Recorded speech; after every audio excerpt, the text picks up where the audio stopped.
अवधूत चिंतन श्री गुरुदेव दत्त. काषाय वस्त्रं करदंडधारिणं कमंडलुं पद्मकरेण शंखं चक्रं गदाभूषितभूषणाढ्यं श्रीपादराजं शरणं प्रपद्ये. औदुम्बरः कल्पवृक्षः कामधेनुश्च संगमः चिन्तामणिगुरोः पादौ दुर्लभौ भुवनत्रये. कृते जनार्दनो देवस्त्रेतायां रघुनन्दनः द्वापारे रामकृष्णौ च कलौ श्रीपादवल्लभः. दत्तात्रेयं प्रपद्ये शरणमनुदिनन्दीनबन्धुं मुकुन्दं नैर्गुण्ये सन्निविष्टं पथि परमपदं बोधयन्तं मुनीनां. भस्माभ्यङ्गं जटाभिः सुललितमुकुटं दिक्पटं दिव्यरूपं सह्याद्रौ नित्यवासं प्रमुदितममलं सद्गुरुं चारुशीलं. काषायवाससमजं कमलाक्षमेकं मालाकमण्डलुधरं रमणीयलीलं. गोष्वानक्रीडनपरं निगमान्तकेलिं देवत्रयात्मकमहं सततं नतोऽस्मि. कामं कल्पद्रुमो ह्येष साधुवृन्दानुसेवितः दत्तात्रेयो महायोगी कलौ श्रीपादवल्लभः. अनंतकोटी ब्रह्मांड नायक महाराजाधिराज योगीराज श्री समर्थ सद्गुरुराज दत्त प्रभुराज महाराज. गंगा गंगेति यो ब्रूयाद्यो जनानां शतैरपि मुच्यते सर्वपापेभ्यो विष्णुलोकं स गच्छति. भगवती गंगा माता की जय. श्रीपाद श्री वल्लभ या फेसबुक पेजवरती आत्ता उपस्थित असलेल्या सगळ्या दत्तभक्तांना, गुरुभक्तांना आणि यूट्यूबच्या माध्यमातून उद्या हा व्हिडिओ बघणाऱ्या सगळ्या दत्तभक्तांना, गुरुभक्तांना माझा सप्रेम नमस्कार.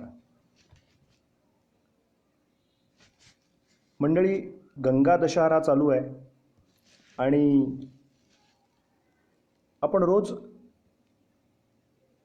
चालू असलेला हा उपक्रम लॉकडाऊनच्या काळामध्ये 30 तारखेपासून साधारण 30 मार्चपासून सलग आज 55 दिवस सलग आपण या ठिकाणी उपस्थित होतोय. या पेजच्या निमित्ताने पेजवरती मध्ये काही वेळा इथल्या कार्यक्रमाच्या पद्धतीप्रमाणे थोड्या कमी जास्त झाल्या. कधी 8:30 ही वेळ काही एपिसोड्स चालली, काही वेळेला एक 10-12 दिवस 9:30ची वेळ चालली. मध्ये उत्सव होता नारायण स्वामींचा, तेव्हा संध्याकाळी आपण बोललो, 5:30 ते 7 असं बोललो. आणि आता गेल्या एक 5-7 दिवसापासून रोज संध्याकाळी 6 ते 7 आपण एकत्र जमतोय. आज बघता बघता 55वा भाग आपला आत्ताचा चालू आहे. गंगा दशहरा उत्सव चाललाय आणि गंगाष्टक म्हणायचं आहे, पण आजपासून एक छोटीशी फक्त सुधारणा एवढीच करायची आहे की सुरुवातीला गंगाष्टक न म्हणता गंगाष्टक म्हणून मला तारी गंगे सकल भय भंगे त्रिपथगे ही प्रार्थना टेंबेस्वामींच्या शब्दाचा आधार घेऊन भगवती गंगेच्या चरणी करायची आणि मग भागाची सांगता करायची आणि नारायण म्हणायचं. पण मग भागाची सुरुवात कशाने करायची तर सर्वेत्र सुखिनः सन्तु सन्तु सर्वे निरामयाः सर्वे भद्राणि पश्यन्तु मा कश्चित् दुःखमाप्नुयात् या विश्व प्रार्थनेने घोरात कष्टोद्धरण जे आपण नेहमी म्हणतो तो फक्त एक पाठ म्हणूया आणि आजच्या दिवसाकडे वळूया. श्रीपाद श्री वल्लभत्वं सदैव श्री दत्तास्मान् पाहि देवाधिदेव भावग्राह्य क्लेशहारिन् सुकीर्ते घोरात् कष्टादुद्धरास्मान् नमस्ते. त्वन्नो माता त्वं पिता प्तोऽधिपस्त्वं त्राता योगक्षेमकृत् सद्गुरुस्त्वं त्वं सर्वस्वन्नो प्रभो विश्वमूर्ते. घोरात् कष्टादुद्धरास्मान् नमस्ते. पापं तापं व्याधिमाधिं च दैन्यं भीतिं क्लेशं त्वं हराशु त्वदन्यं. त्रातारन्नो वीक्ष ईशास्तजूर्ते घोरात् कष्टादुद्धरास्मान् नमस्ते. नान्यस्त्राता नापि दाता न भरता त्वत्तो देवत्वं शरण्योकहर्ता कुर्वात्रेयानुग्रहं पूर्णराते घोरात् कष्टादुद्धरास्मान् नमस्ते धर्मे प्रीतिं सन्मतिं देवभक्तिं सत्संगाप्तिं देहि भुक्तिं च मुक्तिं भावात् सक्तिं चाखिलानन्दमूर्ते घोरात् कष्टादुद्धरास्मान् नमस्ते श्लोकपञ्चकमे तद्यो लोकमङ्गलवर्धनं प्रपठेन्यतो भक्त्या स श्रीदत्तप्रियो भवेत्. अवधूत चिंतन श्री गुरुदेव दत्त गुरुदेव दत्त गुरुदेव दत्त दत्त दत्त. आजच्या बोलण्याला सुरू करण्यापूर्वी एक दोन गोष्टी फक्त आपल्याला या माध्यमातून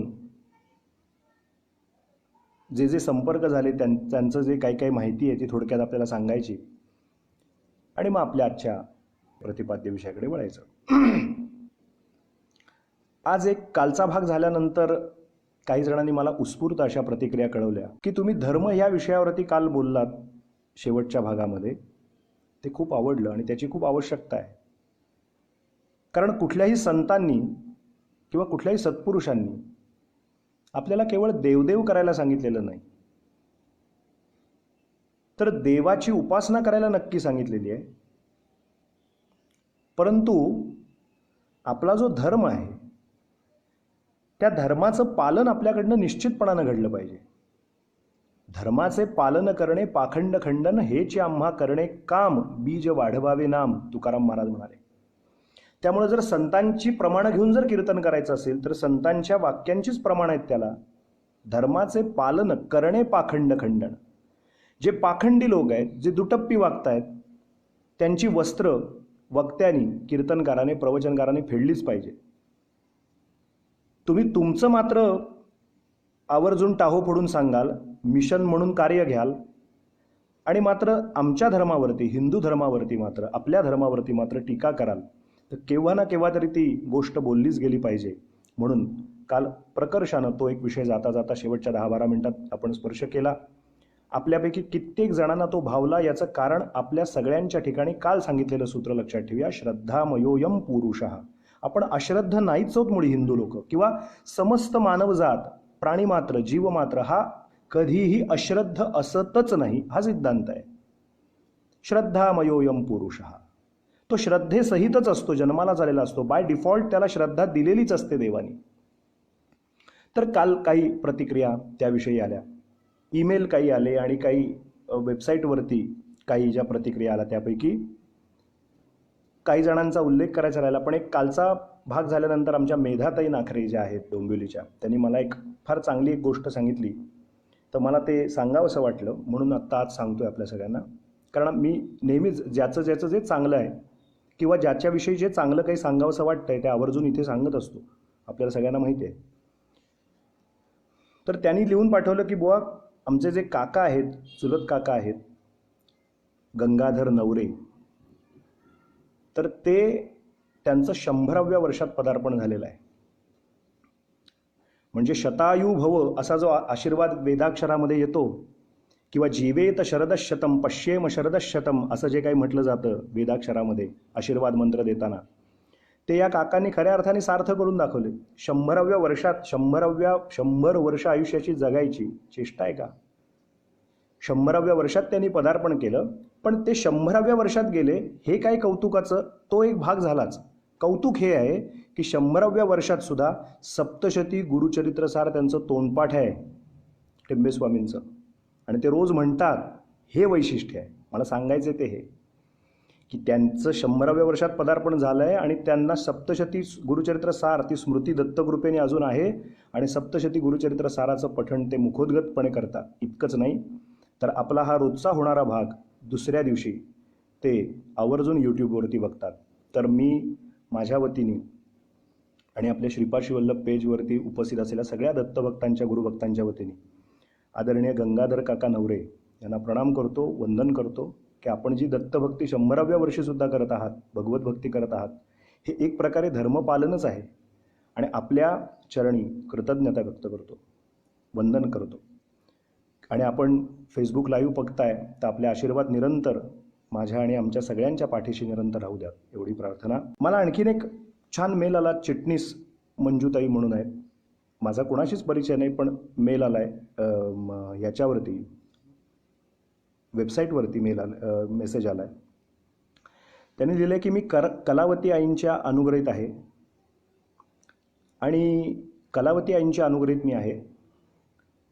आणि पुढची गोष्ट मला फार मनाला भावली. त्या म्हणाल्या, तुमच्या गुरुजींची कीर्तनं कराडला लहान वयात आम्ही ऐकलेली आहेत. तुमच्या म्हणजे रामचंद्र बुवा कराडकरांची आणि नरहर बुवा कराडकरांची पण ती कीर्तनं बालवयात ऐकली होती कराडला. आणि आता त्याच परंपरेत तुम्ही शिकलात तर तुमचं आत्ता हे फेसबुक लाईव्ह ऐकायला मिळतं आहे. मी इथून चिटणीस ताई ज्या आहेत त्यांना पण, ज्या कोण आहेत त्यांना वंदन करतो की आपण गुरु महाराजांची कीर्तनं प्रत्यक्ष ऐकलेली आहेत आणि आपण कलावती आईंच्या अनुग्रहित आहात. म्हणजे बेळगावचं आहे, आपलं गुरुघर बेळगावचं आहे आणि योगायोगाने आमचंही गुरुघर बेळगावचंच आहे. म्हणजे आपल्या दोघांचंही गुरुघर हे बेळगावचंच आहे. कलावती आई आणि काणे महाराजांचे संबंध अत्यंत घनिष्ठ होते. तर मी आपल्यालाही मनापासून नमस्कार करतो. सुमित भोंग म्हणून हा पुण्याचा आमचा एक मित्र आहे. माझा अगदी खूप सारा परिचय असा नाही, परंतु तो एक अधिष्ठान नावाचं ॲप काढतो आहे आणि त्याची अशी इच्छा आहे की हे सगळे फेसबुक लाईव्हचे सगळे एपिसोड्स, त्याची लिंक तो तिथे शेअर करणार आहे आणि त्या ॲपमध्ये ते सगळे व्हिडिओज आपल्याला बघायला मिळतील. तर सुमितने विचारलं, बुवा तुमची परवानगी असेल तर मी ते करीन. तर मी त्याला वैयक्तिक सांगितलं आहे, परंतु अजून ते डेव्हलप होणार आहे. ॲप अजून झालेलं नाही, पण ते जेव्हा केव्हा होईल तेव्हा आपण ते अधिष्ठान नावाचं ॲप नक्की डाउनलोड करा. त्याच्यात आपल्याला बाकीचीच दत्तस्तोत्र, दत्तकवनं मिळतील आणि हे सगळे फेसबुक लाईव्हचे भागसुद्धा आपल्याला बघायला मिळतील. त्याच्यानंतर दीपाली ताई म्हणून आहे, पुण्याची आहे, दीपाली हरगणे म्हणून. त्यांचा ईमेल आला आहे आणि त्यांनी एक छान फेसबुक लाईव्हबद्दल 30 मार्चपासूनचं चालू असलेल्या याच्यात जे एपिसोड सगळे पाहिले पहिल्या भागापासून, त्या सगळ्याविषयी काही काही सांगितलं आहे. आणि शेवटी असं सांगितलं की माझी अशी इच्छा आहे की तुम्हाला एकदा प्रत्यक्ष भेटायची इच्छा आहे आणि खजिना विहीर पुण्याला, जे प्रसिद्ध एक मंदिर आहे खजिना विहीरचं, तिथे तुमची सेवा व्हावी अशी इच्छा आहे. तर तुम्ही याल का, असं एक बोलावणं केलं आहे. तर मी नक्की सांगतो आपल्याला की कीर्तनकाराचं ते काम आहे, त्याला जिथे बोलावणं येतं तिथं त्याने जायचं असतं, प्रवचनकाराने, कीर्तनकाराने. फक्त तारखा आणि वेळ काळ ॲडजस्ट झाली या लॉकडाऊनच्या नंतर तर मी नक्की येईन. आपण मला काही संदर्भी तारखा सांगा, मी नक्की त्यावेळेला उपलब्ध असेल त्या वेळेप्रमाणे. तर मी आपल्याकडे येऊन नक्की सेवा अर्पण करेन. धन्यवाद. तर ह्या काही गोष्टी सांगायच्या होत्या. शिवाय या सगळ्याच्या पलीकडे आपले माननीय पंतप्रधान आदरणीय मोदीजी, तर या मोदीजींच्या मातोश्रींनी सुद्धा 100 वर्ष पूर्ण केले आहेत. त्याबद्दल आपण त्यांनासुद्धा वंदन करूया की एक असा सुपुत्र भारतमातेला तुम्ही दिला आहे की जो पडत्या काळामध्ये एक कणखर नेतृत्व म्हणून भारताला लाभलेला आहे. आणि या पडत्या काळामध्ये जो सुकाणू ज्याच्या हातात असतो तो एक चांगल्या व्यक्तीकडे असावा लागतो. तर असं मी समजतो की एका सत्पुत्राला जन्माला घालणाऱ्या या मातेलासुद्धा आजच्या दिवशी श्रीपाद वल्लभ पेजवरून मी वंदन करतो. आता आपल्या थोड्या विषयाकडे लक्ष घालूया. काल धर्म याबद्दलची माहिती सांगताना आपण काल ठाण्यातल्या एका सत्पुरुषांची गोष्ट, त्यांची पुण्यतिथी म्हणून आपल्यापुढे ठेवली. त्याच्यानंतर धर्म या विषयावरती थोडीशी चर्चा केली. मग बोलता बोलता ख्रिश्चन, अन्य काही धर्म, पाश्चात्य विचार किंवा आपली संस्कृती असा एक विषय मांडला गेला काल या ठिकाणी. मी रात्री यूट्यूबचा व्हिडिओ अपलोड जेव्हा होतो तोपर्यंत साईड बाय साईड जेव्हा मी पुन्हा, आपल्या सगळ्यांना कल्पना आहे, रात्री हेडफोन लावून मी पूर्ण सगळ्या कमेंट्स, तो व्हिडिओ पूर्ण ऐकतो तेव्हा प्रत्येकाच्या येणाऱ्या कमेंट्स मी वाचतो. तेव्हा नाव मला माहीत नाही, पण कोणीतरी लिहिलं आहे की आम्ही सांगतो, आम्ही संस्कार करवतो, पण त्या मुलांनी ते केले पाहिजेत, ते ऐकत नाहीत, तेव्हा काय करायचं, असा एक कोणीतरी प्रश्न कुठल्या तरी एका ताईंनी लिहिलेला आहे किंवा अशी एक कमेंट केलेली होती. नाव सांगायची गरज नाही, कारण आपल्याला मुद्द्याशी घेणं देणं आहे. तर त्यांचं असं म्हणणं होतं की आम्ही सांगतो परंतु नवीन पिढी ऐकत नाही, मग काय करायचं. जेव्हा मी हे म्हणालो होतो की किमान जो आचार आहे, आचार प्रभवो धर्म, धर्मस्य प्रभुरच्युत, आपण आचार या पद्धतीनं वागलं पाहिजे. आणि आचार आपण जर सोडला तर आपली पंचायत येत्या काळात, असं काल बोललो होतो तेव्हा त्यांचा एक प्रश्न आहे. फार चांगला आहे, ठीक आहे. जे खरं आहे, वास्तव आहे, आपण शेवटी ही चर्चा करतो या माध्यमातून.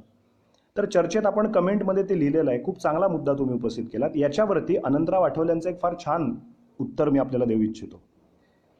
त्यांचं असं म्हणणं आहे की एखादा पोरगा दृष्टांत एकदम ॲप्रोप्रिएट, एकदम लागू होणार आहे. एक दोन उदाहरणं आप्पांनी दिलेत, पूजनीय आप्पांनी 2 उदाहरणं दिलेत. ते असं एके ठिकाणी म्हणतात की एखादा मुलगा अतिशय हडकुळ आहे, अगदी ज्याला म्हणतो ना आपण कृश प्रकृतीचा आहे, अतिशय हडकुळ आहे, कृश प्रकृतीचा आहे. त्याची तब्येत काही केल्या सुधारत नाही. मग कोणीतरी सांगता, अरे त्याला खारीक खायला घाला. कोणीतरी म्हणतं त्याला हे पौष्टिक खाद्यपदार्थ द्या. कोणी म्हणतं त्याला अमकं द्या. कोणी म्हणतं त्याला तमकं द्या. मग या सगळ्या गोष्टी सुचवल्या जातात. आई वडील किंवा जे काळजी घेणारे जे कोणी असतात, केअरटेकर असतात, ते त्या गोष्टी प्रोव्हाइड करतात.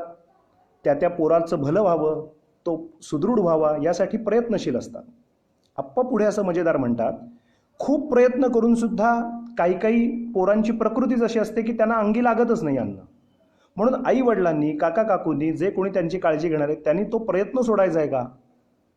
आता अंगाला लागत नाही तर अगदी सर्वांशांनी नाही लागलं, पण रुपयातले 10 पैसे तरी कुठेतरी कामाला येत असेलच, 90 पैसे जरी नाही लागलं तरी. तसं अंगाला ते लागत नाहीये हा दोष त्याच्या प्रकृतीतला असू शकतो, पण आपण आपलं ते अपत्य आहे ते सुदृढ व्हावं यासाठी प्रयत्न करणं कधी थांबवायचं नसतं. ते जसे प्रयत्न करणं, जसं ते आई वडील, काका काकू, ते काळजी घेणारे थांबवत नाहीत, तसं आपलं पोर किंवा आपला मुलगा किंवा आपली मुलगी किंवा आपल्या घरातले लहान ऐकोत न ऐकोत सांगण्याचं काम आपण अजिबात सोडायचं नाही.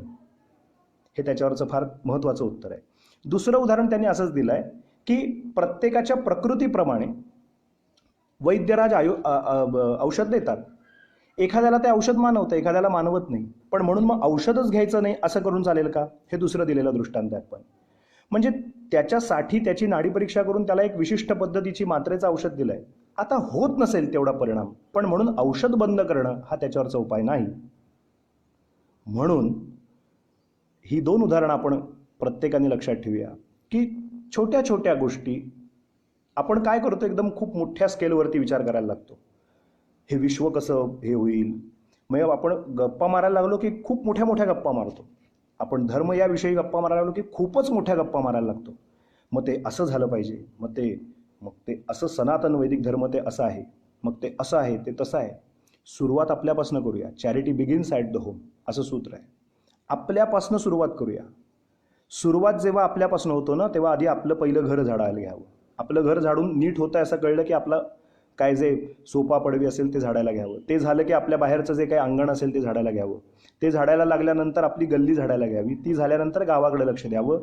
गाव झाडल्यानंतर मग हळूहळू तालुका, जिल्हा, राज्य, राष्ट्र, मग जगाचा विचार करावा. आपण एकदम जगाच्या पातळीवरती जातो आणि विचार करायला लागतो आणि खूप मोठी पंचायत आपली होऊन बसते. Charity begins at the home. कीर्तन म्हणून करायला लागल्यानंतर सुद्धा कीर्तनकाराला सुद्धा काही मर्यादा आहेत का? फक्त 2 तासापुरतं कीर्तन म्हणजे मी कीर्तनकार आहे आणि प्रवचनकार आहे.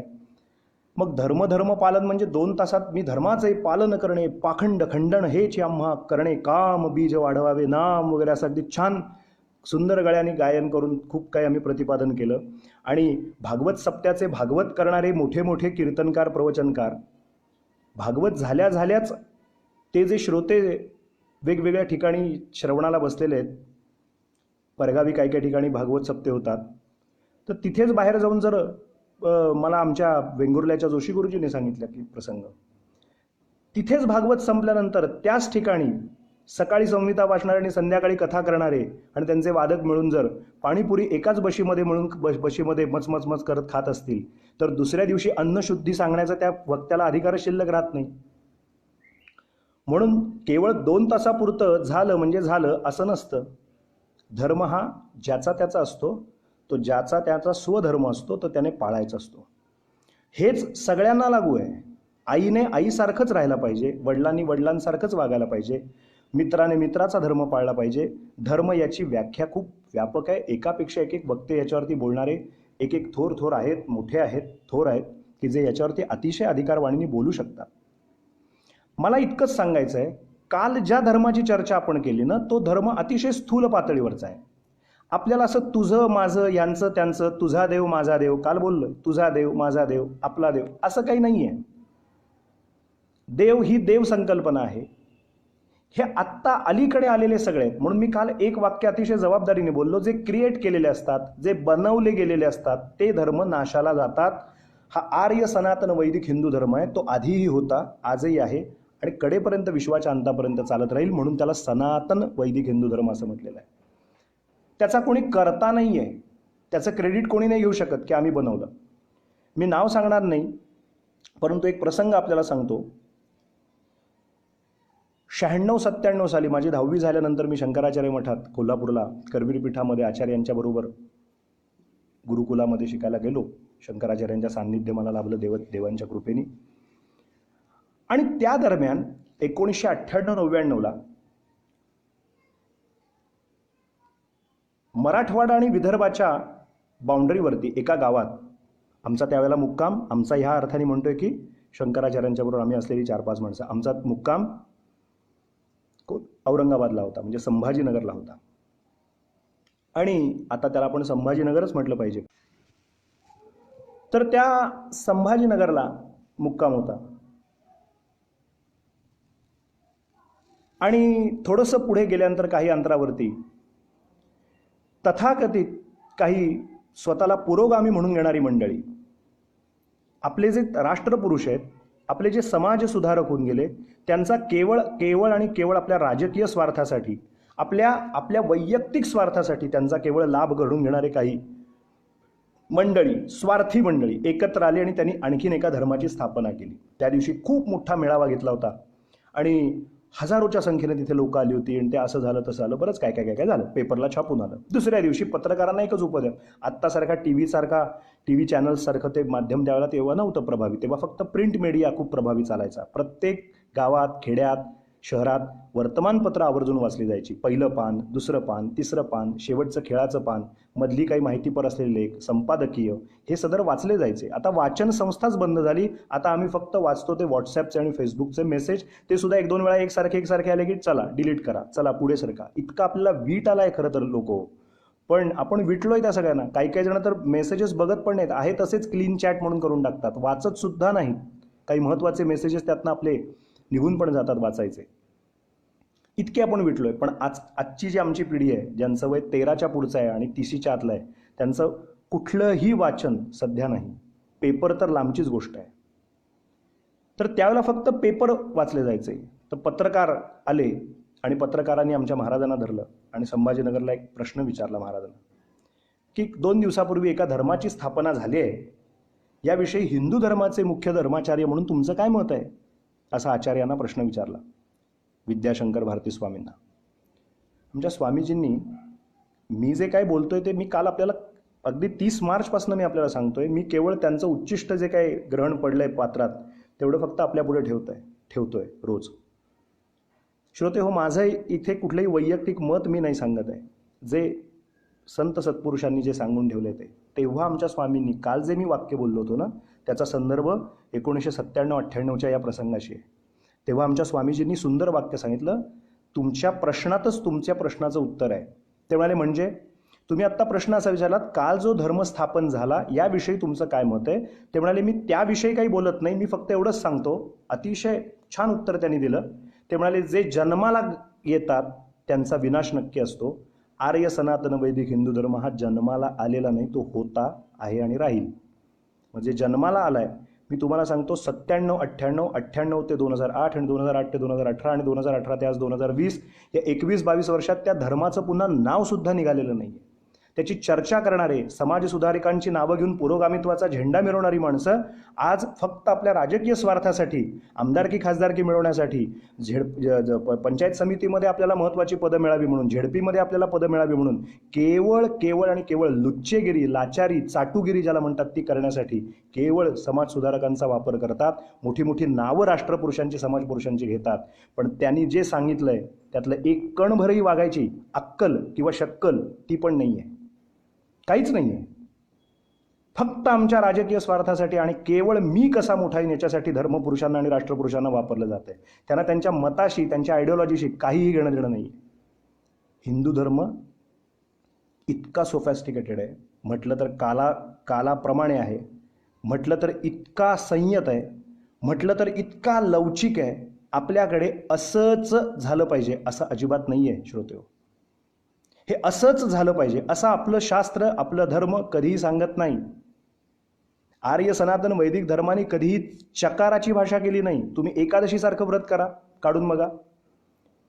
किती फ्लेक्झिबल असावं. धर्मरत्नाकर सिंधू असेल, धर्मसिंधूसारखे ग्रंथ असतील, स्तोत्ररत्नाकरासारखी पुस्तकं असतील, त्याचे एकेकाचे एक पर्यवसान त्यांनी सांगितले असतील, प्रायश्चित्त विधीसारखे विषय, त्याच्यावरती PhD केलेली बरीचशी माणसं आहेत. तुम्ही जेव्हा ही धर्मग्रंथातली काही संमती वाचाल, एक नमुन्यादाखल मी फक्त आपल्याला सांगतो. एकादशीचं व्रत करावं. तुकाराम महाराजांपासून सगळ्या संतांनी एकादशीचं महात्म्य वर्णन करणारे अभंग लिहिले. याचं वर्णन पुराणांमध्ये पण आलं. एकादशीचं व्रत करावं. आता बघा, तस्मात शास्त्रम प्रमाणंते कार्याकार्य व्यवस्थितौ. कार्य अकार्य घ्यावं टाकावं, स्वीकार करावा त्याग करावा, श्रेयस प्रेयस, काय हिताचं काय अहिताचं याविषयी जे सांगितलं जातं, जिथून सांगितलं जातं त्याला शास्त्र असं म्हणतात. मी परवाच एका एपिसोडमध्ये म्हणताना म्हणालो होतो की शास्त्राचा असा कुठेही आग्रह नाही की तू हे असंच केलं पाहिजेस, तू हे असंच वागलं पाहिजेस, रस्त्याने जाताना डावीकडून चालावे, हे शास्त्र आहे. मी उजवीकडनं चालणार मर, आमचा काही आग्रह नाही आहे. शास्त्र असं नाही म्हणत की तू उजवीकडूनच चालला पाहिजेस, तू सकाळीच प्रार्थना केली पाहिजेस, तू दुपारीच प्रार्थना नाही. ॲज इट इज, सहज जमेल ते करावं. इतकी सोपं सांगतो तो हिंदू धर्म आहे, तो आर्य सनातन वैदिक हिंदू धर्म आहे श्रोतेहो. एकादशी व्रत करावं. आपण किती ढिसाळ आहोत, आपण किती घळसट आहोत हे माहिती आहे, किती खुलचट आहोत हे सुद्धा त्यांना माहिती आहे. मग आपण म्हणतो नाही हो, हे एवढं कसं काय जमायचं, आम्हाला एकादशीचं जमायचं नाही. मग ते म्हणाले मूळ एकादशीची संकल्पना काय तेवढी सांगून ठेवतो. धर्म काय म्हणतो, तुम्हाला एकादशीचं पालन कसं करायचं एवढं सांगतो. शास्त्र काय तेवढं सांगतो. दशमीच्या दिवशी दुपारी भोजन घ्यावं आणि दशमीच्या दिवशी दुपारी जेवल्याच्या नंतर तोंड हलवायचं नाही. तोंड हलवायचं नाही म्हणजे खाण्यासाठी तोंड हलवायचं नाही, अजिबात काही खायचं नाही. दशमीची रात्र उपवास करायचा आहे. एकादशीचा दिवस पूर्ण उपवास करायचा आहे, लंघन करायचं आहे. घेतला तर अल्प आहार घ्यायचा आहे, घेतला तर फलाहार घ्यायचा आहे. फल आहार थोडंसं, शरीर चालावं, शरीर धर्म चालावेत, शरीराला टिकाव मिळावा, शरीर उभं राहावं म्हणून थोडासा काही फलाहार घ्यायला चालेल. त्या फलाहाराचा फराळ असा एक गोड शब्द तयार झाला पुढे. त्याच्यावर आत्ता नको वेळ घालवायला.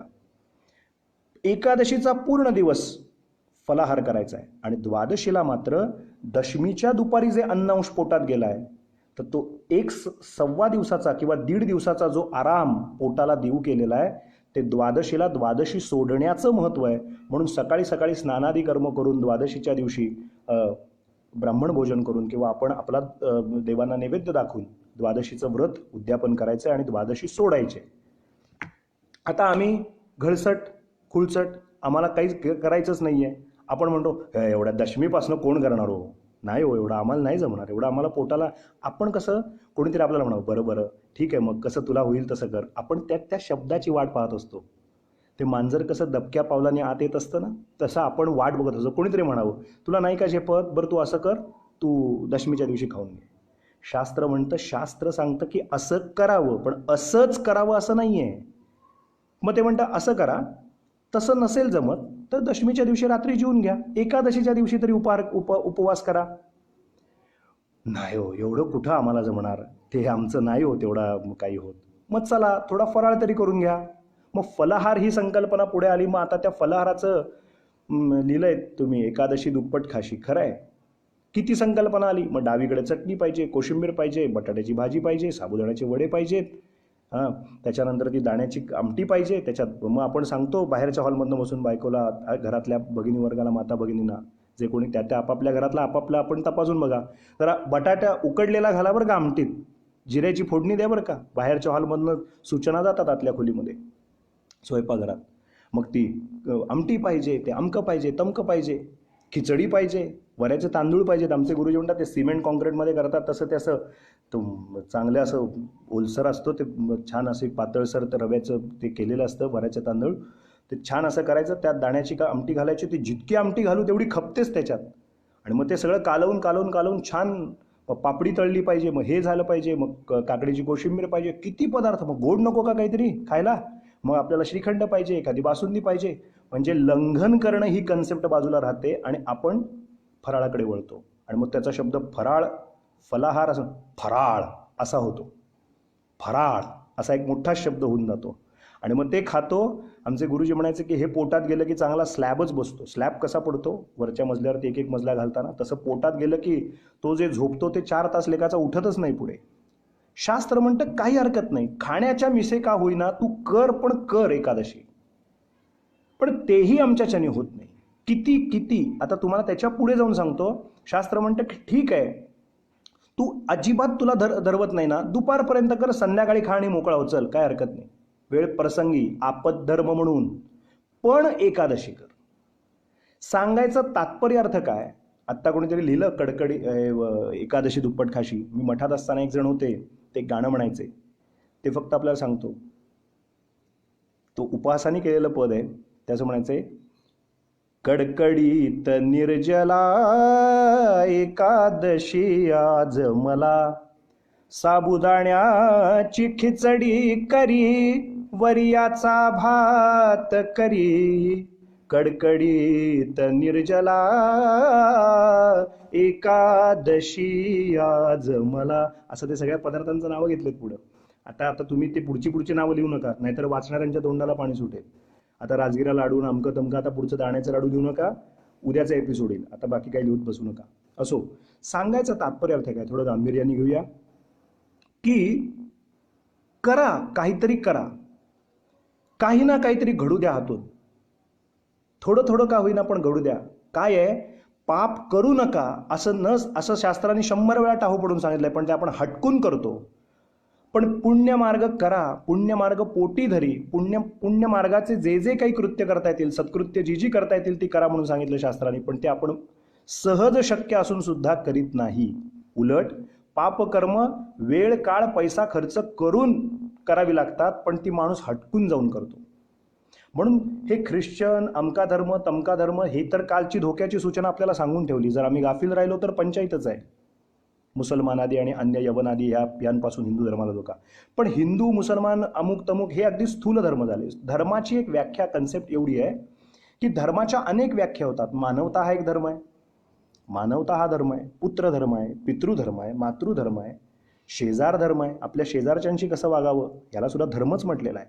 आणि या सगळ्याच्या पलीकडे जाऊन श्रोते हो, अध्यात्मशास्त्र आणि भक्तिशास्त्र हे सांगतं की तू जीव म्हणून जन्माला आलायस, त्यात तुला मानव देह मिळालाय, तू माणूस म्हणून जन्माला आलायस, तर तुझा एक स्वधर्म आहे. तुम्हाला जर आठवत असेल तर रामदास स्वामींनी काही काही शब्द सांगितलेले आहेत.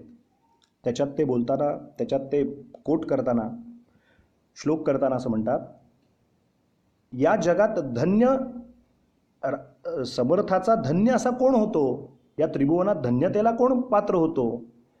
तर त्यांनी सांगितलेलं आहे की स्वधर्मेची चाले सदा उत्तमाचा, जगी धन्यतो दास सर्वोत्तमाचा. पण त्याचे पहिल्या 2 ओळी फार श्रोते महत्वाचे आहेत. सदा देव काजी झिजे देह ज्याचा, सदा देव काजी झिजे देह ज्याचा, पहिली ओळ. दुसरी ओळ, सदा राम नामी वदे नित्य वाचा, तिसरी ओळ.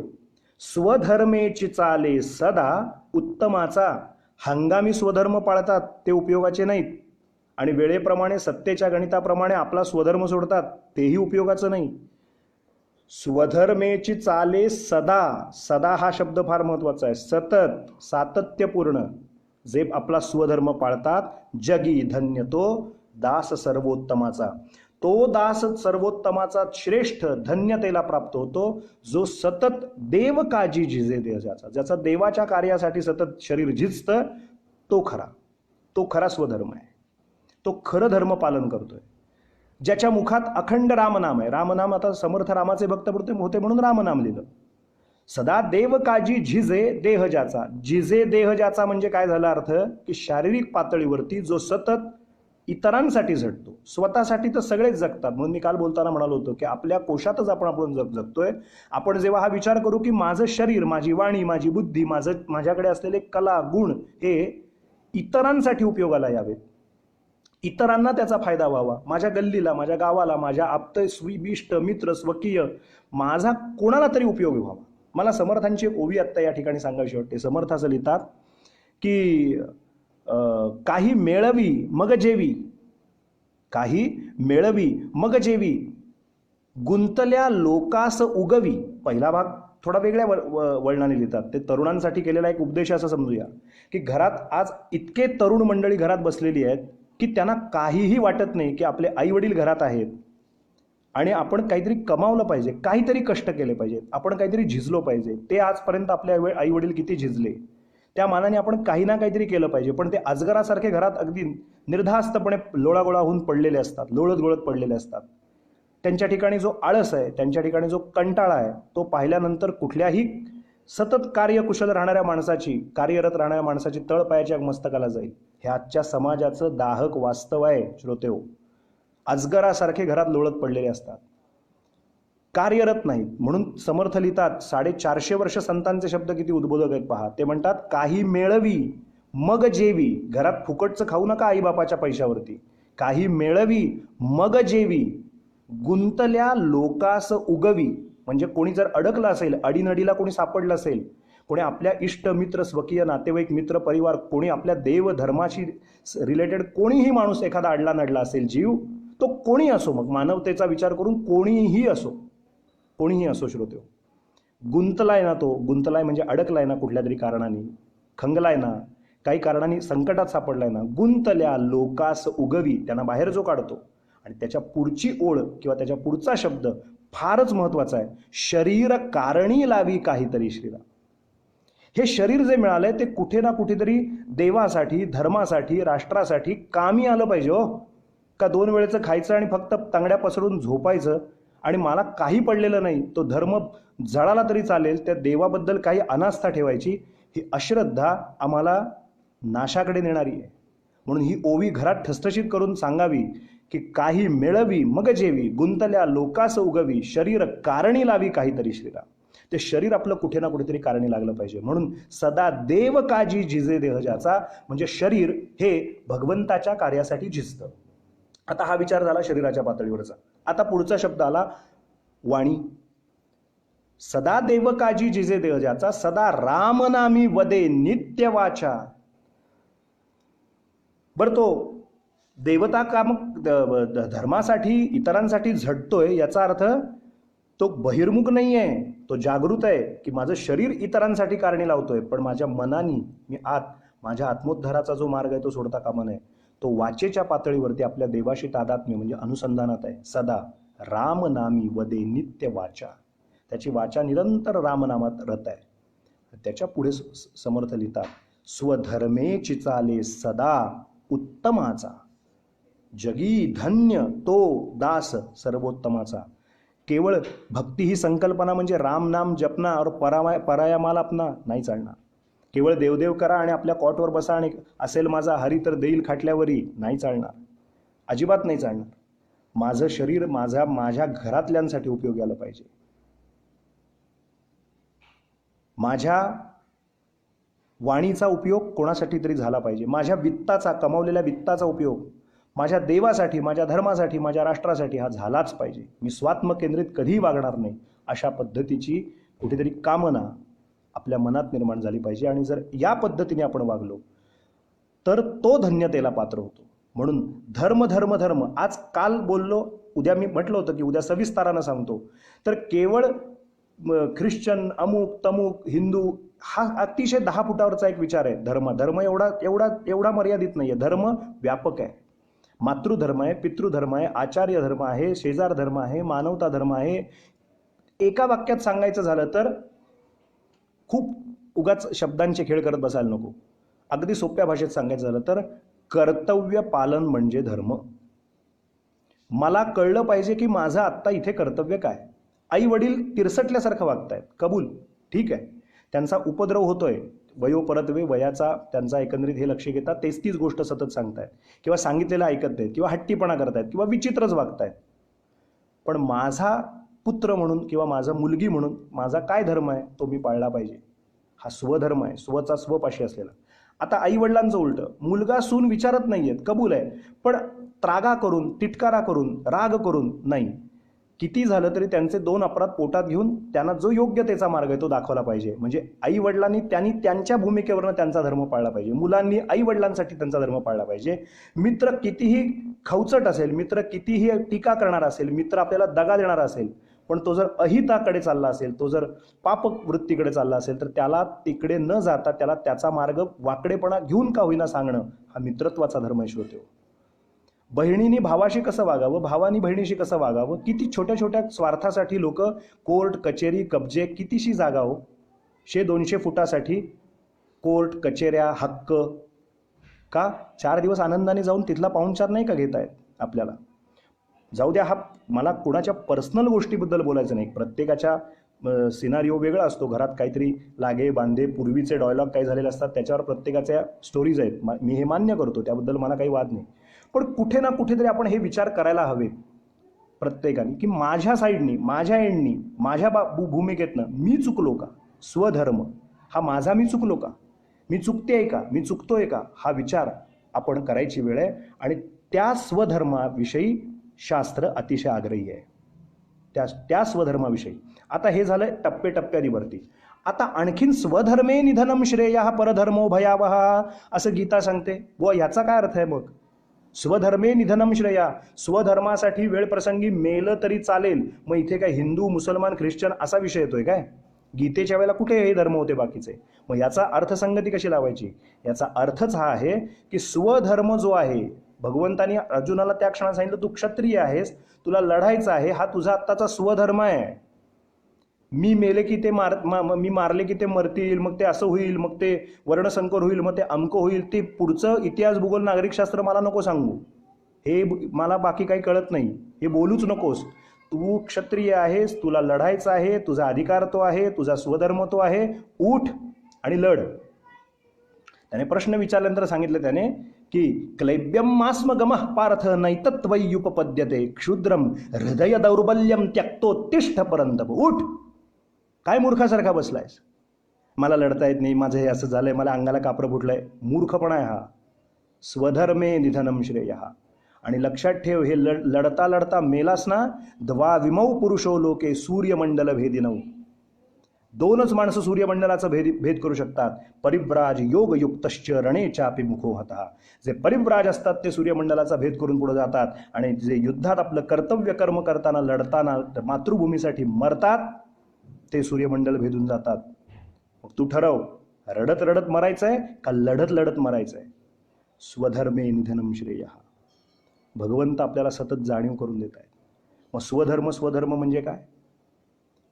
त्या स्वधर्माची एकच भूमिका आहे श्रोतेहो. हा एकदा धर्म जर मान्य केला नाही तर पाप पुण्य या संकल्पनाच आम्हाला स्पष्ट होणार नाहीत. आणि पाप पुण्य या संकल्पनाच जर मान्य झाल्या नाहीत तर आम्ही चुकतोय हेच आम्हाला मान्य होणार नाही. म्हणून हे सगळी प्रस्तावना किंवा म्हणून ही सगळी पायाभरणी आहे कालच्या आणि आजच्या भागामध्ये, की आम्हाला धर्म आधी कळला पाहिजे. धर्म कळल्यानंतर तो मान्य झाला पाहिजे की नाही, हा धर्म आहे आणि हा मला पाळायचा आहे. मग सर्वात मोठा धर्मपालन जर काही असेल तर देवानी मी कुठल्या वर्णात जन्माला आलो, मी ब्राह्मण आहे, क्षत्रिय, वैश्य किंवा अंत्यज ह्याच्यात नको पडायला. मी माणूस म्हणून भगवंतानी मला जन्माला घातलाय. मी माणूस म्हणून जन्माला आल्याच्या नंतर आता तुम्ही म्हणाल, बुवा हे आता एकदम लाईट गेले, ह्याला काय म्हणायचं? याला आपत धर्म असं म्हणायचं. आपत धर्म म्हणजे आपत्काली आलेला धर्म आहे, पण आपण बसण्यापूर्वी सगळी सोय करून ठेवलेली असते. वेगवेगळ्या गोष्टी घडणार आहेत, दूरदृष्टीने बघून ठेवायचं काय घडू शकतं, त्याप्रमाणे आपली सोय आहे. त्या ह्याच्यात ठीक आहे, काम चालतंय, काही हरकत नाही. उपरोक्त वेळेमध्ये स्वधर्माची एक शेवटची फक्त संकल्पना सांगतो की मी माणूस म्हणून जन्माला आलोय. देवानी स्त्री पुरुष हा पुन्हा लिंगभेद आहे, नीट आहे का? मी कुठल्या वर्णात जन्माला आलो त्याच्याशी काही घेणं देणं नाही. मी स्त्री आहे का पुरुष आहे याच्याशी पण काही आत्ता घेणं देणं नाही. मी मनुष्य या योनीत मला भगवंतानी, मनुष्य या प्रकारामध्ये मला भगवंतानी जन्माला घातलेला आहे. मग माझा मनुष्य योनीतला माझा स्वधर्म इतकाच आहे, किंबहुना माझा तो अधिकार आहे, माझा तो धर्म आहे. कर्तव्य पालन म्हणजे धर्माची व्याख्या जर पुढे तर मला माझ्या मुक्तीचा मार्ग पकडायचा आहे, मला माझ्या मोक्षाचा मार्ग आचरणात आणायचा आहे.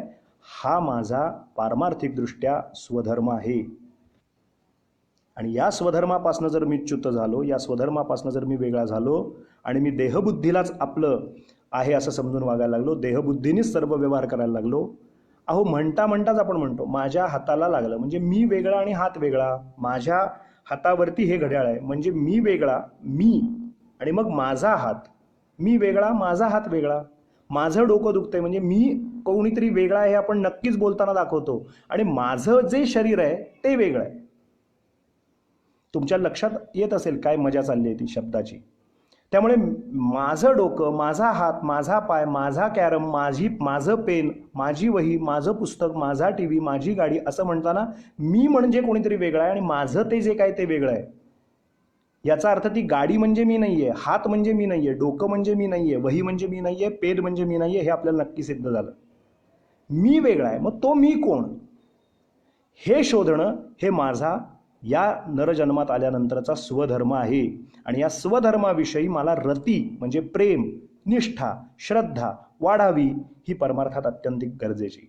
म्हणून टेंबेस्वामींसारख्या महापुरुषांनी दत्त महाराजांचं 5 श्लोकांचं स्तोत्र लिहिलं श्रोते हो, परंतु लिहिताना शेवटच्या श्लोकात जेव्हा मागणी मागायची वेळ येते ना, तेव्हा आपले महाराज टेंबेस्वामी महाराज किती लढिवाळपणे दत्तगुरूंना म्हणतात, धर्मे प्रीतिम सन्मतीन देवभक्तीम. आम्हाला धर्माविषयी प्रेम द्या. मग कुठला धर्म? कालपासनं चर्चा करीत असलेला धर्म, स्थूल रूपाने असलेला जो धर्म. मी हिंदू आहे म्हणून मला अभिमान असला पाहिजे, हा एक धर्म झालाच. पण माझा धर्म कसा पाळायचा आहे, मी माझ्या मित्राशी तो शत्रुत्वाने वागला हरकत नाही, पण मी कसं वागायचं आहे. एक सत्पुरुष होते, ते नेहमी मला सांगायचे, ते म्हणाले, विवेक असं असावं की संबंध कितीही डिस्प्यूट झाले आणि किती काही संबंध बिघडले काही कारणाने, तरी आपल्या साईडनी इतकं क्लिअर असावं की अगदी मागच्या पानावरनं पुढच्या पानावर इतकं स्वच्छ आणि निर्मळ असावं. आडी जर धरलीच असेल, गाठ जर मारलीच असेल, तर समोरच्याने मारली, मी नाही. तो ज्या दिवशी ज्या क्षणी एकतर वियोग झाला तर ठीक आहे, आला पुन्हा आपल्या आयुष्यात, तर अगदी मागील पानावरनं पुढच्या पानावर वाचतो, इतक्या सहजतेनं त्याच्याशी बोलावं, वागावं, व्यवहार ठेवावा. कुठली आडी असता कामा नये. हा स्वधर्म आहे श्रोते. म्हणून स्वधर्माची व्याख्या थोडीशी व्यापक आहे. आणि ती व्यापक असताना मी केवळ माझ्यापुरताच विचार करतोय का, माझ्या बरोबरीने आणखीन काय काय जणांना या कोरोनासारख्या वातावरणात मी किती जणांना जगवू शकतो, किती जणांना मी माझ्या परीने मदत करू शकतो. ही आपत्ती खूप मोठी आहे. ही शतकानुशतकातनं येणारी आपत्ती आहे. मग दुर्दैवानी म्हणा, कशानी म्हणा, आपण त्याचे आता साक्षीदार बनत असू, तर अशा प्रसंगाला, अशा बिकट प्रसंगाला माझं चित्त, माझं वित्त, माझं जे काही माझ्याकडे असेल ते माझ्या देवासाठी, माझ्या धर्मासाठी, माझ्या राष्ट्रासाठी माझ्याकडनं खर्च होऊ द्या.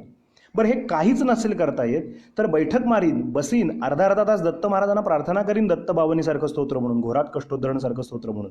आपण तर मागच्या गुरुवारपासून एक अनुष्ठान घेतलेलं आहे, सगळ्यांनी एक उपक्रम घेतलेला आहे की दत्त बावन्नी आम्ही म्हणू. कशाला आळस करायचा? नाही काही देता आलं, भगवंतांना प्रार्थना करूया, देवा केम सुणेना मारो साथ, ऊठ दिगंबर चाल्या प्राण. आता हे संकट दूर होऊ द्या लवकरात लवकर.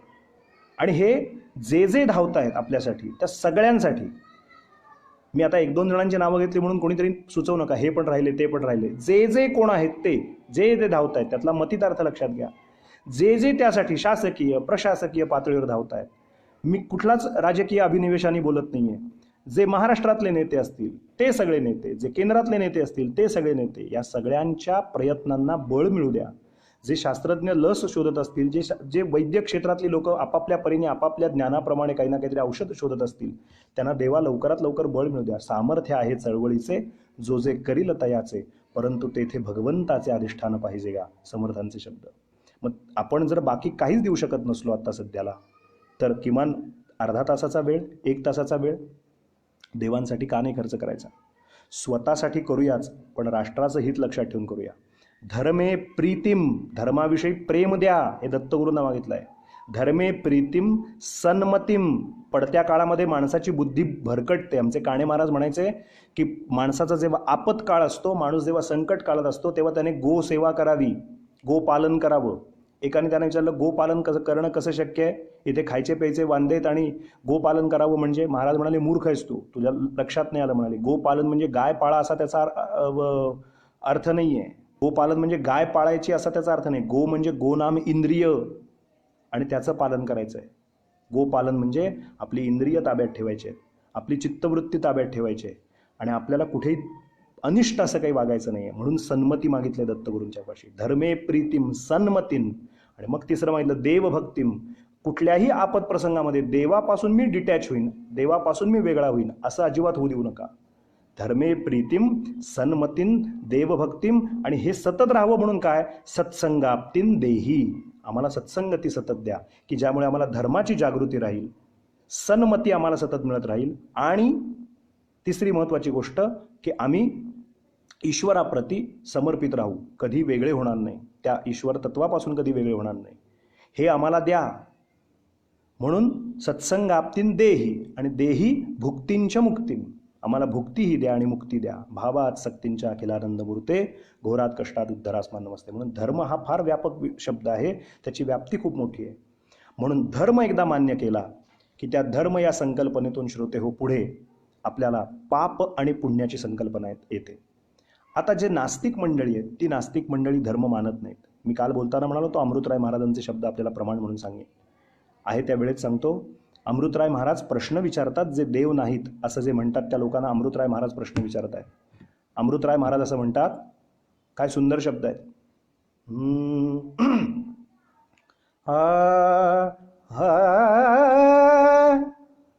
जगद्व्यापका हरीला. काय खडे बोल सुनावले तो, काय खडे बोल सुनावले अमृतराय महाराजांनी.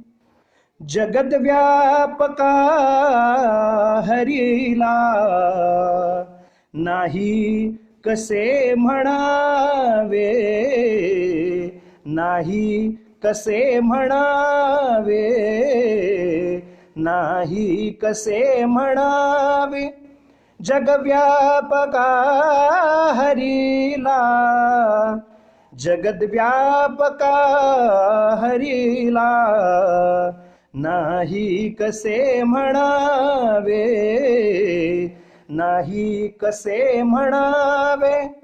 तंतुपटी मिळाले भूमी नभा परीती, तंतुपटी मिळाले भूमी नभा परीती. घट मृत्तिका निराळी, हो घट मृत्तिका निराळी, ऐसे कसे म्हणावे, ऐसे कसे म्हणावे.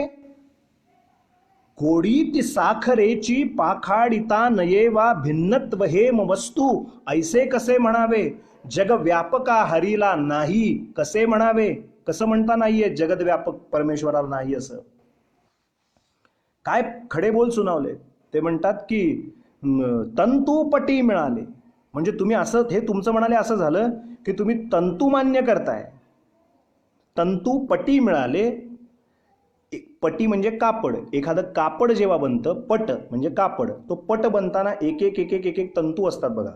आपण म्हणतो ना धागा एक एक निघाला, उसवलं, एक एक एक एक तंतू वेगळा होत झाला की ते वस्त्र फाटलं असं आपण म्हणतो, विरलं. म्हणजे तंतू एकत्र येतात तेव्हा एक पट तयार होतो, म्हणजे एक कापड तयार होतं. तुम्ही कापड मान्य करताय परंतु यात काही तंतू नाहीत असं म्हणताय. असं कसं म्हणता येईल. ते सगळे तंतू एकत्र आलेत म्हणून तर हा पट तयार झालाय. तसं हे सगळे जीव मात्र एकत्र आहेत या सृष्टी तत्वात, म्हणून तर हे कापड विश्वाचं तयार झालंय. तंतू पटी मिळाले भूमी नभा परीती. हे जग सूर्यापासून आदित्यापर्यंत कोणी तयार केलं, कधीतरी शोधून घ्या, शोध घ्या. भिन्नत्व हेम वस्तू ऐसे कसे म्हणावे.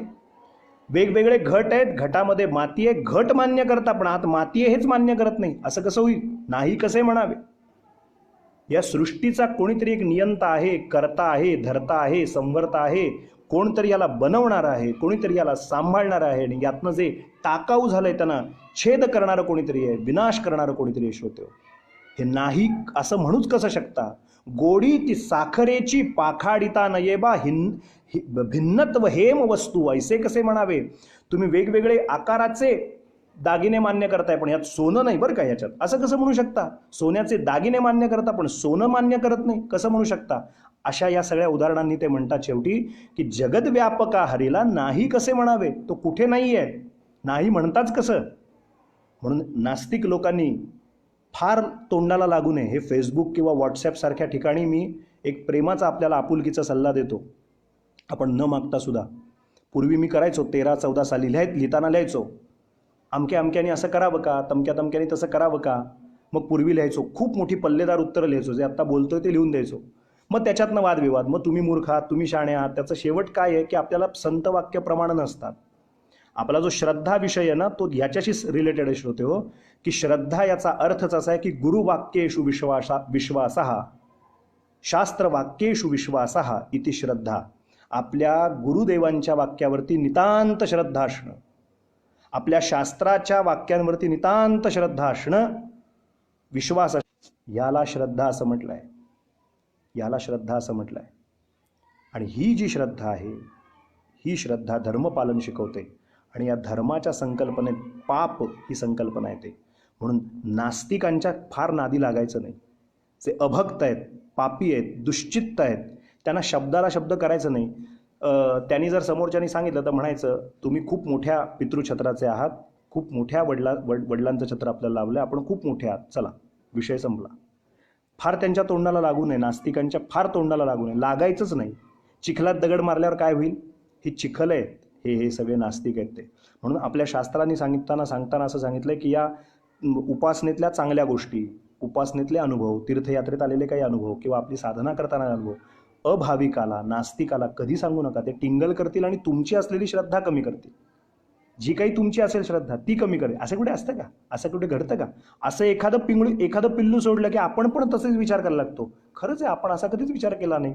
आणि आपल्या ठिकाणी असलेली श्रद्धा सुद्धा आपण गमावून बसतो. मी कित्येक जण आस्तिक्य भूमिकेतून नास्तिक बनलेले माझ्या डोळ्यांनी पाहिलेत. नास्तिक याचा अर्थ एका क्षणात आपल्या मनासारखं नाही घडल्यानंतर देवदेवतांची उपासना करणं सोडणारी मी कित्येक माणसं या 17-18 वर्षात माझ्या फिरतीमध्ये पाहिलेली आहेत. म्हणून हे अतिशय कळकळीने आपल्याला सांगतोय की स्वधर्म याची जागृती. मला मनुष्य जन्म मिळाला आहे आणि आपलं जे इष्टदैवत आहे, राम, कृष्ण, दत्त, जे काय आपले इष्टदैवत असेल त्या देवतेची ह्या जन्मात माझ्यावरती कृपा व्हावी, बस अशी प्रार्थना आपल्या इष्टदेवतेच्या चरणी करावी. ती श्रद्धा अत्यंतिक जपावी. गुरुवाक्येषु विश्वासः, आपल्या गुरूंच्या वाक्यांवरती अनन्यसाधारण अशी श्रद्धा, प्रेम असावं. शास्त्रवाक्यावरती, वेदवाक्यावरती, संत वाक्यावरती विश्वास ठेवावा. आणि हे सगळं जर केलं नाही तर मग पापबुद्धी दृढावते आणि मग ही दशपाप घडतात. गंगा दशहरा उत्सव चाललाय. भगवती गंगा ही दशपाप निवारण करते श्रोते हो. आणि ती दशपाप जी आहेत ती निवारण करण्याचं काम वाचेची 4, कायेची 3, मनाची 3 अशी मिळून 10 पाप जी म्हणजे हरण करते त्याला गंगा दश हरा असं म्हटलं जातं. भगवती गंगामाई आपल्या सगळ्यांना धर्मपालनाची बुद्धी देवो. जिथे जिथे माझं शरीर कामी येईल देवासाठी, धर्मासाठी, राष्ट्रासाठी, तिथे ते आलंच पाहिजे. माझं चित्त वित्त भगवत सेवेसाठी कामी आलं पाहिजे. माझी वाणी देवांच्या उपासनेसाठी कामी आली पाहिजे. माझं चित्त, माझं वित्त, कमावलेला पैसा, कष्टाचा पैसा हा योग्य ठिकाणी खर्च झाला पाहिजे. योग्यम योग्याय, योग्य ठिकाणी गेलं पाहिजे, फालतू ठिकाणी नाही खर्च झाला पाहिजे. अशा जर काही संकल्पना मनात दृढ करण्याचा प्रयत्न केला तर आधी तो आपल्या पातळीवर करून बघावा. त्यापेक्षा तो आपल्या इष्टदेवतेलाच अर्पण करावा की देवा तुम्ही माझी श्रद्धा कधी डगमगणार नाही असं करा. तुम्ही माझ्याविषयीची धर्मभावना दृढ करा. तुम्ही मला सन्मती द्या.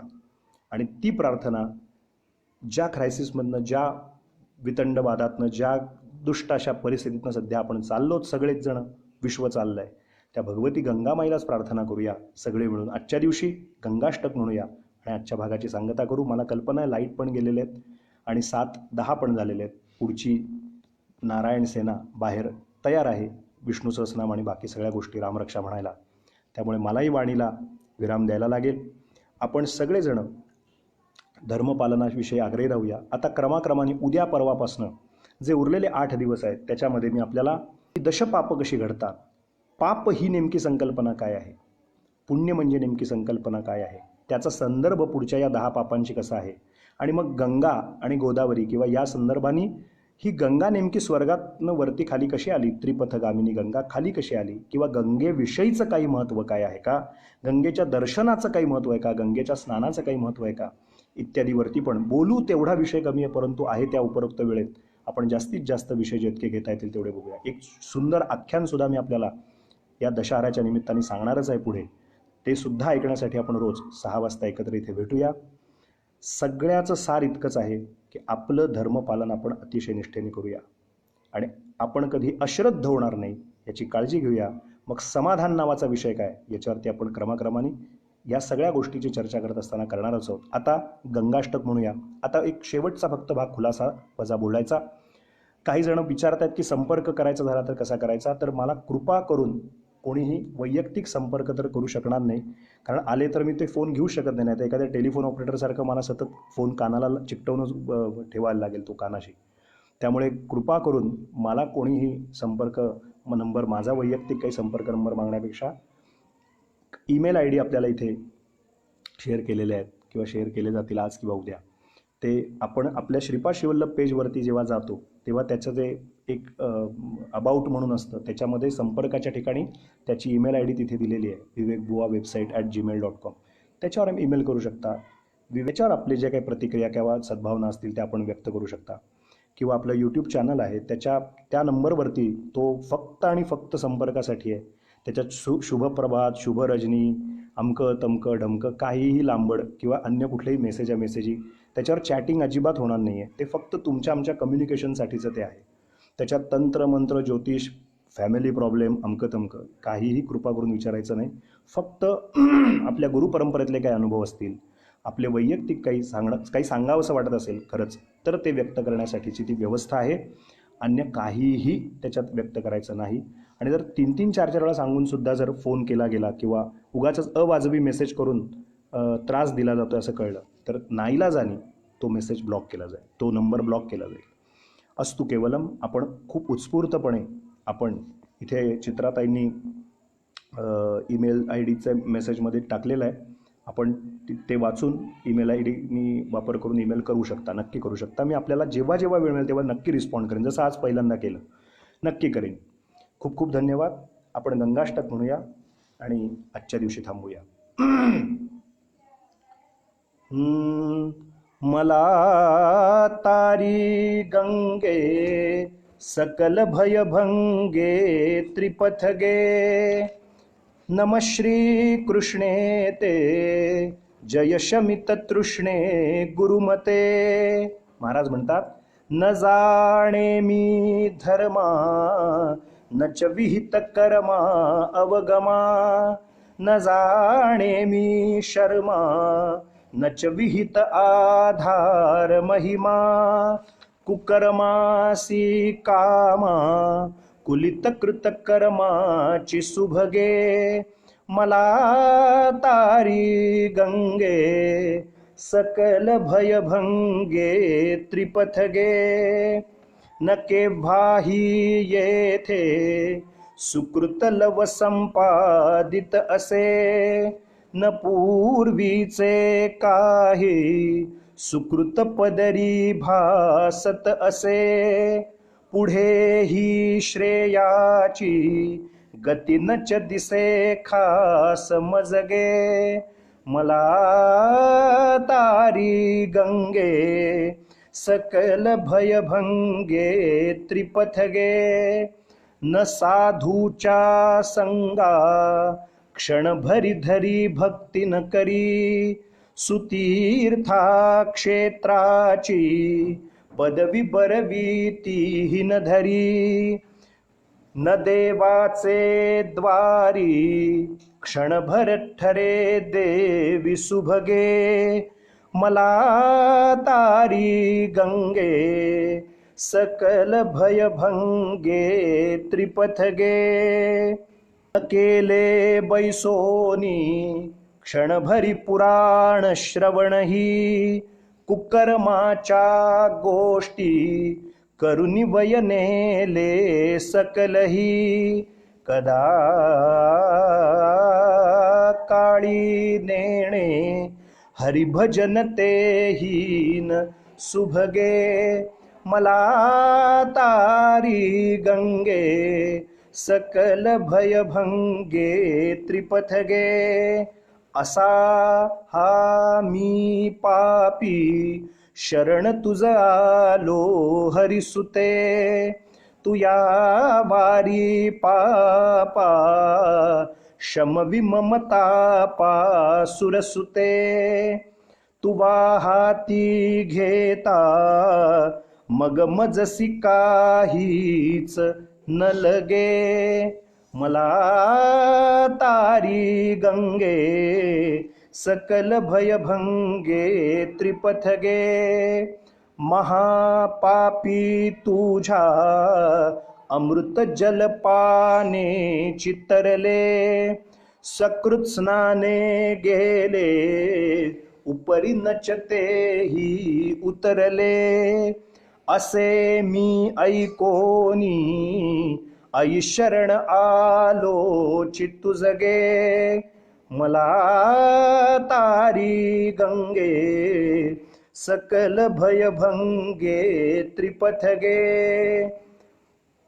त्रितापघ्नी ऐसे यशहि तव सांभाळी सुनये अये योगी ध्येये निगम गणगेये श्रित भगे मला तारी गंगे सकल भयभंगे त्रिपथगे महापापी नेले अससी जरी उद्धारुनी परे तयाहुनी श्रेष्ठा अजिमग आई उद्धरी बरे तरीच प्रख्याती करिशी जगती माझी सुभगे मला तारी गंगे सकल भयभंगे त्रिपथगे मला तारी गंगे म्हणा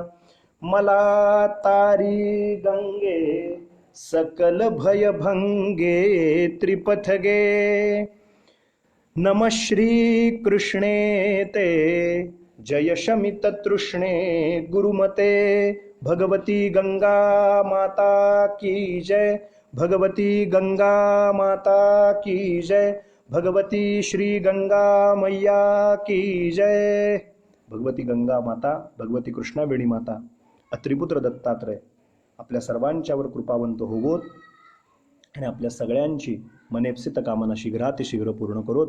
सगळ्यांना खूप खूप धन्यवाद. उद्या 6 वाजता भेटूया. धर्माची पुढची संकल्पना आणि पाप पुण्याची संकल्पना आणि समाधान आणि गंगेविषयीचं महात्म्य उर्वरित 8 दिवसात नक्की श्रवण करूया. खूप खूप धन्यवाद. अवधूत चिंतन श्री गुरुदेव दत्त दत्त दत्त.